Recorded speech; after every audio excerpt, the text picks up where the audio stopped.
So I did some research on how I'm going to cut this. I could have used a grinder, I could use a jigsaw, I could use a rotary saw, which you might know as a drill saw. I'm a little restricted here because of this cut. I can't get a tool in here. I don't have a lot of room either way. So I decided to go with the rotary tool. People say that's not the tool to use to cut this, but I think I can control it the best.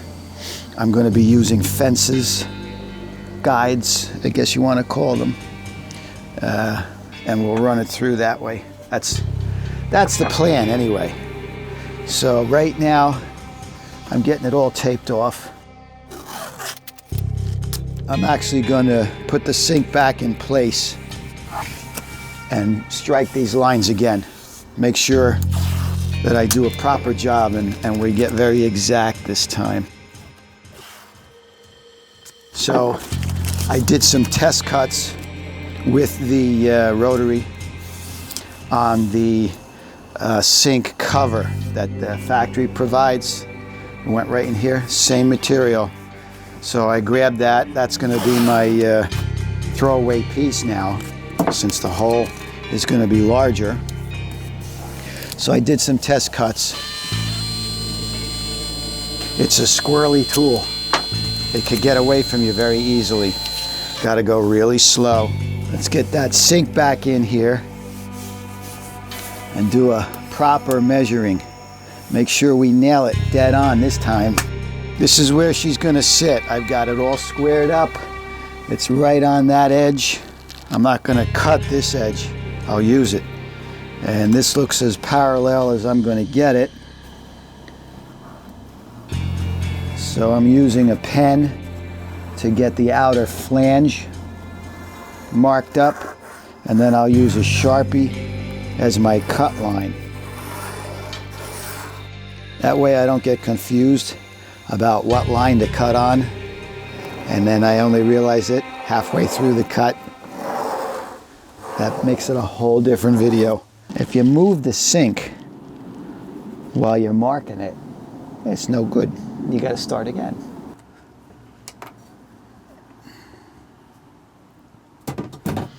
All right, so like I said, I'm not going to cut here. I'm just going to cut here and right around, nice and slow. I got everything figured out. That cut is just going to clear my wires, but I'm going to move them just to be safe, and then I'll put them back after the cut. It's very, very close. Very close. I'm going to be cutting through a cleat right here in the corner. Got to take it slow. It's very serious work. You ready, June? Yes, Chip. Come on now. This is serious. We're recording. Try it again. You ready?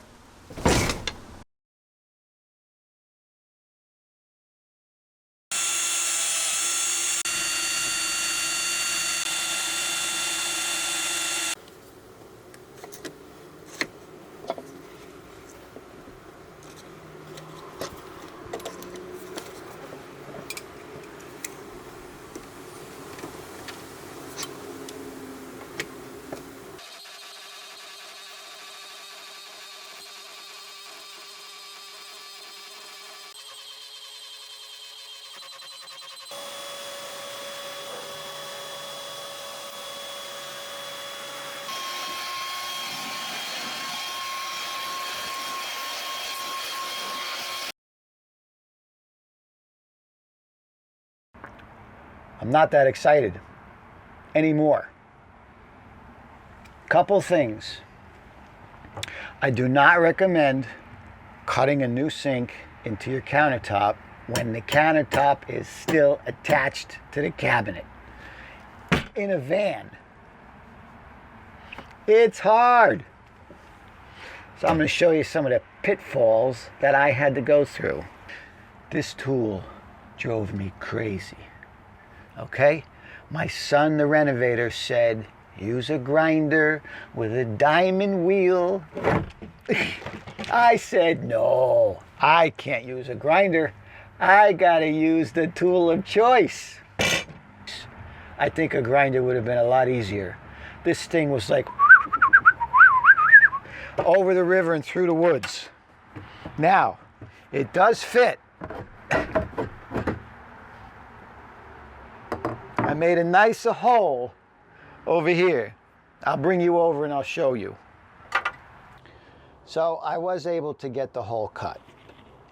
Relatively straight. Let's just say I got 3 good sides, and this side looks a lot like a roller coaster. This is the problem. I had nowhere to put a fence, and I just couldn't get my tool to pass by here and get a nice clean cut. It's not bad. I don't, of course I'd like everything to be spit spot like a pressed shirt, but it's not going to happen.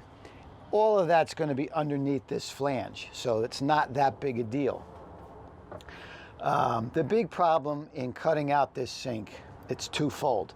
First, the countertop was fixed to the cabinet base in a van against the wall. That was the biggest problem I had. If this countertop was sitting out on horses, any tool would have done it, I'd have been fine. This was the problem. The next thing that I realized as I struck my lines earlier in the video, I don't have a millimeter to go any further this way. I don't have a millimeter to go any further this way. I don't have a millimeter to go any further this way. I had to buy the biggest sink I could find, and I'm just lucky that it fit.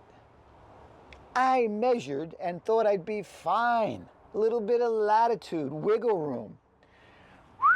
I'm telling you, I have maximized the possibilities with this sink, believe me. So now, the big problem. I got to this point just fine. I'll put you over there. The sink fits beautifully in the hole. Really, there's very little wiggle room. It's just the way it should be. Now, obviously, I knew I had to move my vent and my trap. Again, PVC, I can work with that. I did a lot of thinking. I did a lot of planning. There's one thing I didn't think about, and I only realized it when I went to test fit the sink for the first time.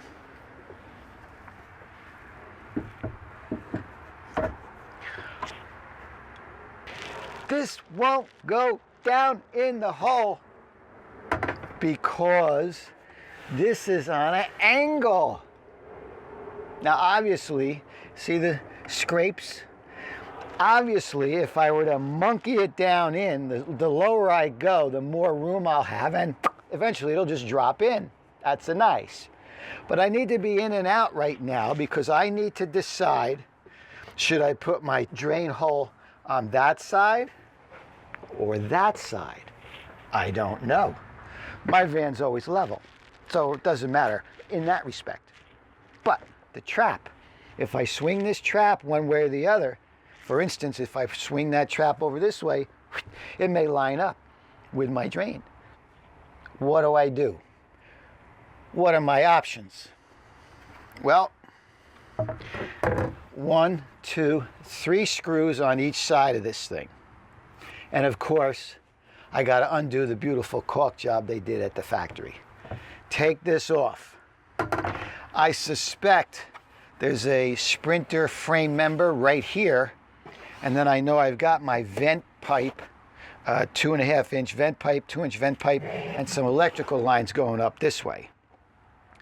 So, if I take this plastic shroud off, I may be able to drop the sink in. Screwing it back in is no problem. I just have to come back in here and do a nice job with this caulk, which I can do.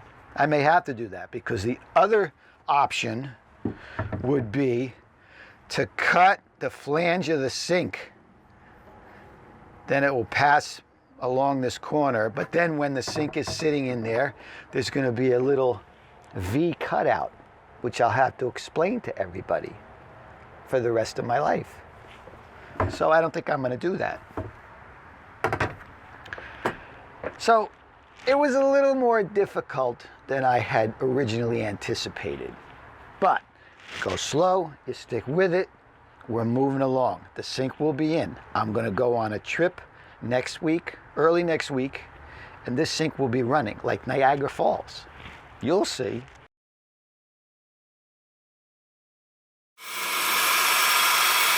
That's good. That was cute.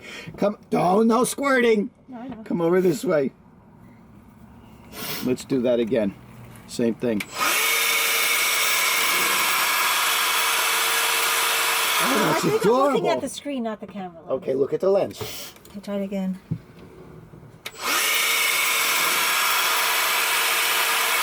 That's adorable. You pushed my head out of the way that time. Let's try it again then. Stay in the frame, but look at the lens. Okay. That should be good, right? Yeah. Thank you.